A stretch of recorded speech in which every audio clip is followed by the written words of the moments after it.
महसूस होना कितना ज़रूरी है वैसे ज़िंदगी में महसूस होना। अगर आप महसूस नहीं हो रहे, आप ज़हीन होने के लायक ही नहीं है। तो मैं तो कहता होता हूँ भाई, उस आदमी से मज़हब और फ़लसफ़ा वापस ले लो जो मुस्कुरा नहीं सकता, वो बड़ा गलत तारुफ देगा। रसूल करीम सल्लल्लाहु अलैहि वसल्लम मुंह में पानी भर के दरवाजे के पीछे छुप जाते थे कि बच्चे गुजरेंगे तो आज तंग करूंगा। कितने हैं जो आज पीठ पर बिठाते हैं बच्चे को, और नबूवत का भार है, 63 साल की सारी उम्र है।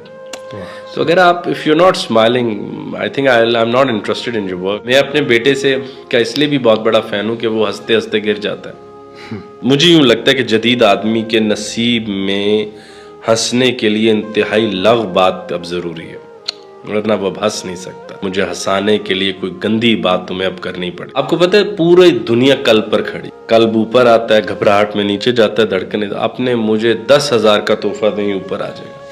भी खुदा है या नहीं है या नहीं है कि फिक्र उतनी करो। वो जो चार्जर हम लगाए ना, चार्जिंग नहीं होती तो आप कहाँ क्या यार, तार ठीक देखो, पीछे स्विच देखो, तो उतनी भी कभी करके देखें किसी मसले के ऊपर। आप अपने मोबाइल के बारे में ज़्यादा और साफ जानते हैं अपने आप के बारे में।